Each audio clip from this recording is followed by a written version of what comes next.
The president of the Football League Players Association is our good friend Solomon Elimimian, six-time All-Star, Grey Cup champion, most outstanding defensive player twice, MVP of the league once, and he joins us today via video chat. How you doing, Saul? Hey, I'm doing great. Thanks for having me this morning. I hope you're doing good. You look like you're doing good. Looks like you're having fun out there in Florida, huh? Yeah, well, yes, I am. Frankly, COVID isn't really a thing, and they're ball for all. We're deep into bowl season, and the Dolphins have won 6 in a row, so everybody's happy, Solomon, as you can imagine. You know, I was excited when I saw your name on the docket here for the show today because I really would love to know the players' perspective of where we are in the Canadian Football League entering this offseason of 2021-22. You're a busy guy, obviously, with all of that. What's keeping you the busiest right now in your role as Players Association president? Yeah, thanks for saying that. I think everybody's kind of busy right now, keeping up with the changes from COVID and, the different things that are, going on with this variant. Obviously, our timing finishing the Grey Cup was pretty good, but that's one thing that, everybody's kind of worried about is how does COVID affect, if it's going to affect at all, a 2022 season. Obviously, we got bargaining coming up for a new collective agreement. So we've already took different pollings from our players and surveys to kind of understand our players and our members' needs. And, that's something that we're excited to sit down with the league about and hash out different issues that, are beneficial to both parties. Well, Solomon, I guess that is the question. Without digging too much, I mean, for instance, the news just came down this morning that the folks are having financial issues with the football operations cap with regards to hiring a new GM and coach. Go figure. Of course, from the players' angle, is there any reason to believe that you'll be back to where you were financially or even a little better? What's the scene looking like there for your players? Because we all know that the pay cuts were league-wide, player by player last year. Yeah, well, that's something that, once we get down to the bargaining table, we'll be able to discuss the issues that are important to the CFL. There is a coaching cap, and, the league did announce new partnerships with Genius Sports, along with internal revenue models. So we want to know a little bit more about that and how it affects the CFL and how it, really affects our members. So, all issues will be discussed, and our job, my job is to make sure that the players, get a fair deal and everybody can kind of see growth moving forward. Well, I guess, again, I don't want to pin your shoulders to the mat here and grill you. I really don't. I mean, I guess I know you guys took major concessions to play last year, and kudos to you for doing that because the season came off wonderfully, and in the playoffs we had great crowds and that worked great. But again, an collective bargaining agreement that's at hand for your players. How close were you to not getting a deal done, Saul? I mean, those must have been some long hours you guys were putting in on both sides. Yeah, I definitely want to commend the players. The last 2 years has been very difficult for our members. Not having a season in 2020 and, not having certainty going into 2021 season. And, a deal kind of came through really last minute, and our players, did a fantastic job. We were able to work on a protocol, establish a committee, the CFL's Return to Play Committee, which consists of the CFL teams, the CFL, our medical doctors, and ourselves, and just really satisfying what was going to be needed to have a safe 21 season. And no doubt it was hard on everybody, but that's, one thing that I look back and I say was very, significant and was very successful is the fact that we were partners in terms of how, we're going to return to the football field. And it wasn't easy, but if we have the same mindset, we have the same, partnership moving forward, I think that the league, the sky's the limit for where the league can go. Good. That's very encouraging to hear. And I guess overall, how did you feel about the quality of play in the CFL this year? You saw the stats was down, but I thought it was better than I expected. How did you feel your players performed after all they'd been through the last 2 years? Yeah, well, you mentioned it, and I talked about it a little bit earlier. Not having a 2020 season, training camp was a little bit limited.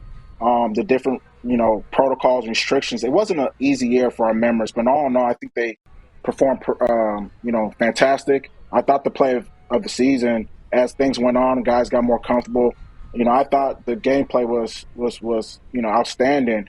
Playoff games, Grey Cup was one of the more exciting playoffs and Grey Cups that I can remember. So, hopefully we can get back to, normal for 2022. And, our players, will come out and prove, in my mind and a lot of people's mind why they are world-class athletes. Here's one for you, Saul. The CFL is getting criticized for I think it's 380 free agents pending here coming up in the new year. What's your take on that as the head of the Players Association? Because all the players that I've known for years wanted the one-year deal for the most part for their freedom. How do you feel about that criticism of the CFL? Is it fair? Well, the fans want longer-term deals. I can understand that. Nobody wants to, it's hard to buy a jersey, really commit when you don't know if your favorite player is going to be there longer than a year. And, for the players, it comes down to certainty. Rod, as you know, a one-year contract, a 3-year contract is really a one-year contract with added terms that's beneficial for the team. So, there needs to be a commitment on both sides, not just the player committing to the team, but the team also committing to the players. You've seen it many years where right before a training camp, a player, a household name gets released right before a training camp because, he doesn't want to take a pay cut. So I think there's a solution there. The players that I've spoken to, they do want to be part of a community. They do want to be part of teams, but there needs to be more certainty that our members know that the 1 year, a 2, 3 year, 4, 5 year contract means that it's a commitment from both sides. Oh, but trust me, I get it. I guess the players, if they wanted to sign longer-term deals, they certainly could. But do you see this trend or fad continuing, Solomon, or do you see the league going back to longer-term deals once there's a little more financial stability?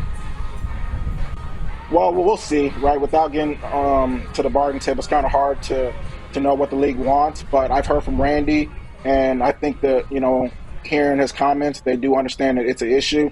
Our fans, our great fans, they think it's an issue, and I think there's a solution, right? So it's all about us understanding the problem and, come to the table in a fair way of assessing how do we, put things forward that's been beneficial for all parties.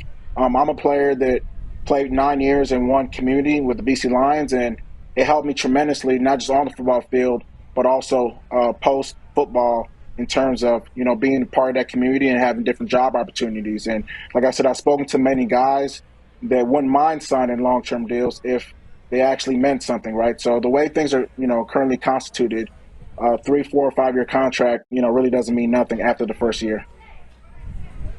Yeah, of course. We've seen it time after time after time. I think my last one for you, Solomon, is do you have a target date for the CBA being done? I would think it would be tough now, unless I feel like there's a lot of uncertainty financially in the CFL, but you'd know more than me. I certainly don't hope it. I hope it doesn't go up until day one of training camp. We've seen that in the past. What's your timeline, do you think, on a new CBA? Yeah, we're going to get going here in the New Year's. Obviously, the Winnipeg Blue Bombers just won in the Grey Cup. There's cause for celebration for them. And obviously, holidays and Christmas is coming around. So, things will be a little quiet, but I'm sure as soon as the New Year's picks up, it's full go on our side. We're ready. We understand the issues that are important to our members. And we want to get a deal done, as soon as possible, the right deal done for our members. And it's in nobody's best interest to have any work stoppage at all. Coming off the challenge that we had in 2021 and 2020 through the pandemic, it's in everybody's best interest to find solutions that are beneficial to all parties and to start the 2022 season strong and, just pick up from where we left off in the Grey Cup with a fantastic game. Well, good luck with it. You're the best man to have in that job, Saul. I appreciate the time today. Congrats on all the work you've done so far. Merry Christmas to you and yours. All the best in 2022. Hopefully we can do it again soon. Hey, Rod, thanks for having me. Merry Christmas to you and your viewers. And, shout out to all the players. They did an awesome job this year on the field, off the field, and we're excited to, get things going for 2022. Thanks. Awesome.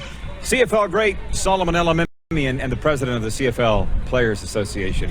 Hey, everybody. Thanks for watching the RP Show on YouTube. And don't forget, we're live daily on YouTube from noon to 2 Eastern. If you like what you see, hit subscribe. And if you like the program, check around for other segments of the Rod Pedersen Show here on YouTube.